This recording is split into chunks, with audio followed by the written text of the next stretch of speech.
Welcome back to the Kevin Wright Show. This is a little chat about the live-action Disney movie Aladdin. I wanted to talk a little bit about Aladdin because I just feel like this movie is kind of controversial.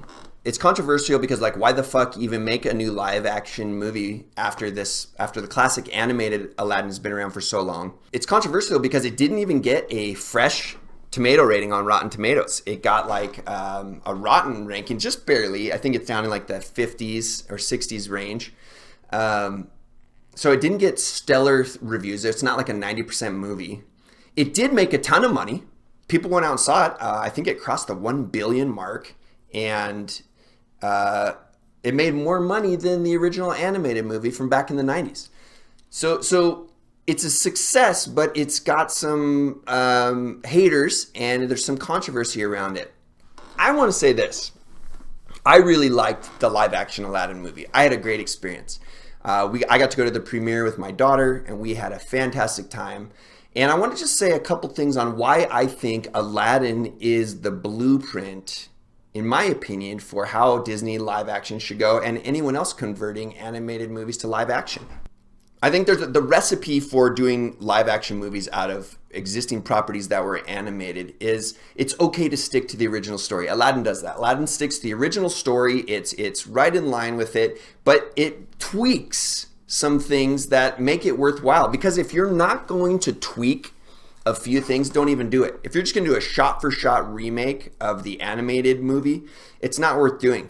I think remakes should always be welcome. I think remakes should always be welcome. A lot of people complain that Hollywood has no new ideas and that there's nothing new under the sun, and we can bitch and moan about it all day. But the bottom line is, if something is good, if a remake or a reboot is really good, we're not going to complain about it. We're going to like it.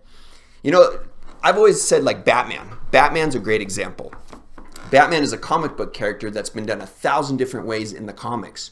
But when people start doing it different ways in the movie, people get upset. A new director wants to change the mythos a little bit or change the backstory of Batman. People get fucking upset about their religion. It's crazy to me, but I welcome it. I want to see 1,000 different iterations of Batman. I want to see your interpretation of Batman. I want to see Spielberg's interpretation of Batman. I want to see Nolan's interpretation of Batman. I want to see all these great artists bring this character that we love and give us their wax on it. Just like when we read the comics, there was different writers who said, I'm going to take the character in this direction, or I'm going to take the character, and we were okay with it. It's okay to do that in the movies too. You know, someday there's going to be a new set of Avengers with a new interpretation, and people are going to be really upset about it because we loved our old Avengers, but it's okay.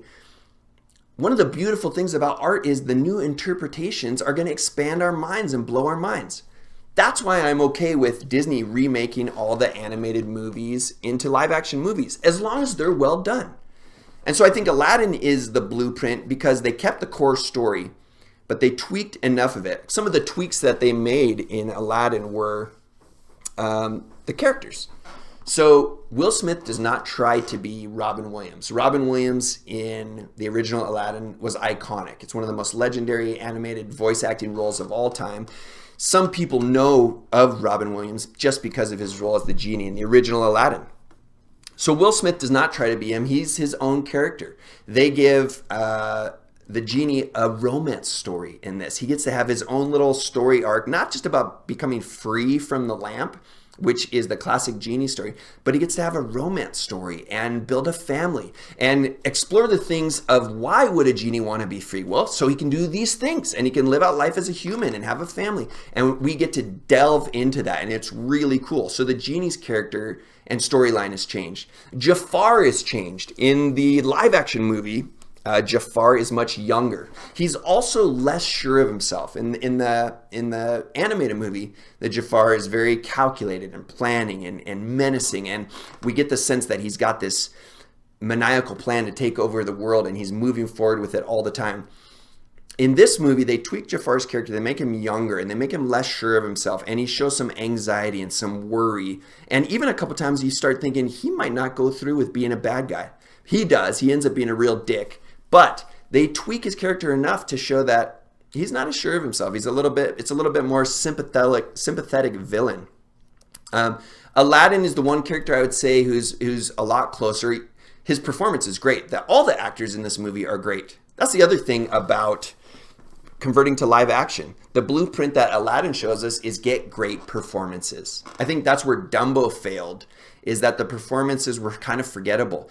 Every performance in Aladdin is amazing. So Aladdin's performance is good, but his character hasn't changed that much, but he's so good in this movie. Jasmine experiences a major character story arc change, and that's really fun. Instead of being the damsel in distress, instead of being the princess, they talk about Jasmine more as the sultan to be. She's next in line to be the sultan, and that's something that I don't know could have been talked about many years ago. So people weren't fighting for women's rights like they are now, and I'm so excited to see this. So Jasmine is the sultan to be, and she is like, I'm not just a princess. I'm not just this beautiful face up here in the palace. I have ideas on how to run politics. I have ideas on how to end wars. I have ideas on finances. I have ideas on how to make the world a better place. And she is the sultan to be, and rightfully so, not just because she's born into it, but she's the right person for the job. So we get to see that storyline. One of the new music themes that are brought into this movie, one of the new live action songs, is Jasmine's reoccurring song about her place in the world and not being silenced and being strong and saying, I can fight with the big boys and I can rule with the big boys. And it's really, really good. And so I love that twist on the character as well. I think these ideas, these basic ideas for converting from animated to live action will work. Keep the story intact, that's fine. Tweak the characters. Do something new. If you're not going to do something new, don't do it at all.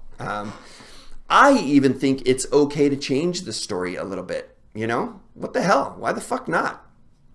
Have you read the reports on Matthew Vaughn? Vaughn wanted to write a Superman trilogy before Man of Steel.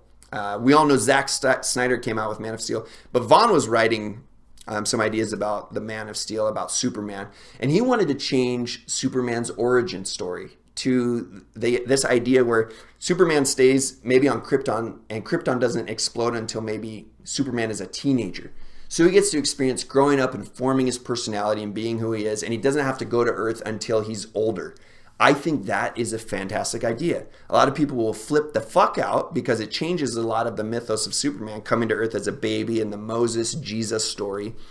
But I think it's fantastic. Tweak it a little bit. Mess with it a little bit. As long as it's well done. As long as it's technically beautiful. As long as the performances are good. As long as the production is sound. The cinematography. The pacing. All of these things take place in Aladdin. And so the changes they do make are so welcome and allowed. And I think that's a commentary on... I think that's a big commentary on remakes and reboots. We don't have to be afraid of them as long as we're good. Maybe we hate some of them out there because they we're worried, why would my childhood favorite movies need to be remade? But if it's done well, I think it's going to be okay. And I think we don't have anything to worry about. To me, Aladdin is a blueprint for this, and I loved it. I thought it was a great movie. I highly recommend it. It's one of my favorite summer movies of 2019. So go see Aladdin and just think about honoring artists' new interpretations of classic works. It's okay. It's okay. If it's done well, I'm open to it. I'm not pissed off. I also think it's inspiring for artists and directors and writers to have a chance to take a classic property and tweak it. That's pretty much what all writing is anyways, isn't it? You know, we have our basic story forms, we have our basic hero's journey, and we're just going to tweak it a little bit. Tweak the Batman mythos, the Superman, the Aladdin mythos. It's okay. Give us a new interpretation. Let's see what you got. As long as it's done well, we're all only going to benefit from it. You know, let's say the Little Mermaid live action movie's coming out pretty soon. What's it going to look like? What if there was 5 reinterpretations of the Little Mermaid? That's fine. I would love to see an anthology film come out in theaters. Let's say it's like 5 Superman shorts. It's one storyline of Superman, maybe it's Superman's first meeting with Lois and his coming out to the world as a hero from another planet, but shown 5 different ways from 5 different directors. That would be really cool. That would be something really cool to see. It'd be groundbreaking. I think that's a fresh new idea for Hollywood. It'd be like seeing 5 new comic books on screen. So don't be afraid of reboots and remakes. Let's encourage it, and let's just demand super high quality like this last Aladdin movie was. This has been another movie review on The Kevin Rice Show.